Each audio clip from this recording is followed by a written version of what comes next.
Halo sahabat Genbi, kembali lagi dengan saya Gustia Sinta SW dari kelas 6B Pendidikan Biologi. Jadi, video kali ini saya akan membahas tentang alat peredaran darah dan fungsinya. Penjalaran impuls saraf pada jantung itu dimulai dari bagian SA node dan merambat ke otot-otot atrium sehingga atrium dapat berkontraksi.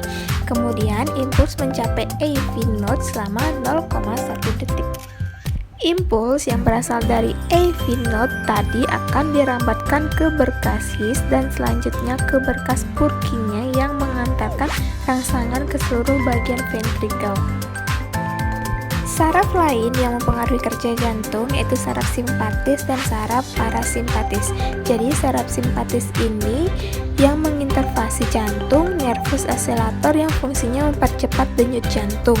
Sedangkan saraf parasimpatis itu salah satu dari sistem saraf parasimpatis. Saraf vagus membawa impuls yang memperlambat denyut jantung pada kondisi impuls melewati AV node ventricle. Selanjutnya, aliran darah dalam jantung dan siklus jantung. Jadi, aliran darah dalam jantung itu, sel-sel miokardium ini menerima darah dari arteri koronaria yang keluar dari aorta dan arteri koronaria kanan menuju ke bawah depan ventricle sinister.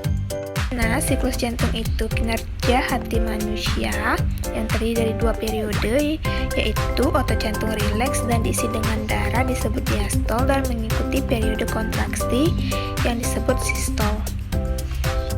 Nah, di mana sistole itu adalah tekanan ketika jantung memompa darah, sedangkan diastole adalah tekanan pada jantung saat periode istirahat di antara detak jantung. Bunyi pada jantung itu terdapat dua jenis bunyi jantung. Yang pertama, suara loop itu merupakan suara jantung pertama yang disebabkan oleh penutup katup trikuspid dan mitra. Sedangkan suara loop itu jantung kedua yang disebabkan oleh penutupan katup simulunar. Atas itu fungsi dari chorda tendinae. Jadi fungsinya itu adalah tendon yang menghubungkan otot kapiler ke katup triskupid dalam ventrikel kanan dan katup mitra di ventrikel kiri. Jika chorda tendinae tidak normal, maka chorda tendinae akan meluas menjadi otot papilaris, yaitu tonjolan otot pada dinding ventrikel.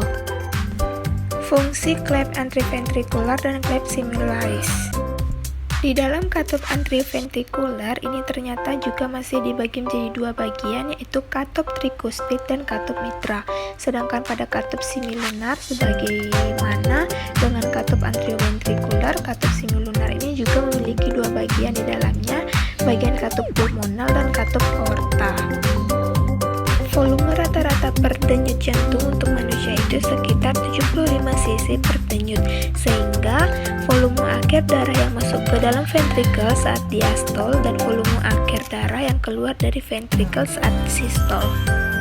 Sehingga jika satu siklus jantung lamanya 0,8 detik, cc darah yang beredar ke seluruh tubuh itu per 1 menit adalah 5,250 cc. Selanjutnya yaitu jenis kelainan pada jantung, yaitu ada beberapa jenis: penyakit jantung koroner, serangan jantung, gagal jantung, endokarditis.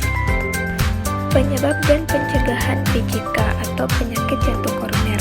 Jadi penyakit jantung koroner ini terjadi ketika pembuluh darah arteri yang mengalir darah ke jantung mengeras mengalami penyempitan. Jadi kondisi ini dipicu oleh penumpukan kolesterol dan pembekuan darah di dalam arteri. Cara mencegah timbulnya penyakit koroner itu tidak merokok dan minum minuman keras atau beralkohol, jalani pola makan sehat dan mengonsumsi buah-buahan, sayuran dan kurangi makan berlemak, mengontrol kadar gula, dan olahraga yang teratur. Alat baju jantung yaitu alat yang menghasilkan rangsangan bagi konstruksi jantung. Dengan irama normal digunakan bila jantung itu sendiri tidak bekerja dengan baik.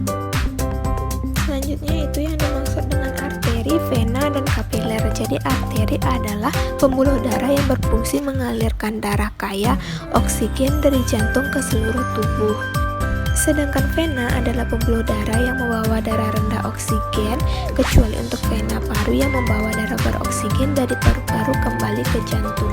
Yang terakhir ada kapiler. Jadi kapiler itu pembuluh darah yang sangat kecil. Umumnya kapiler meliputi sel-sel jaringan secara langsung berhubungan dengan sel diameter yang hanya 5-10 mikrometer. Peredaran darah simpatik atau peredaran darah besar dimulai dari ventrikel kiri menuju ke aorta, ke arteri, ke kapiler, ke vena seluruh tubuh, kemudian kembali ke atrium kanan.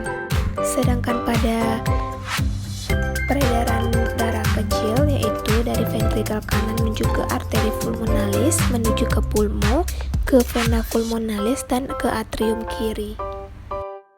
Pada pengaturan aliran darah ada dua macam, yaitu ada pertama ada lokal, yaitu dibagi menjadi vasokonstriksi, vasolidasi, dan autoregulasi. Sedangkan pada sistemik ada saraf dan hormon.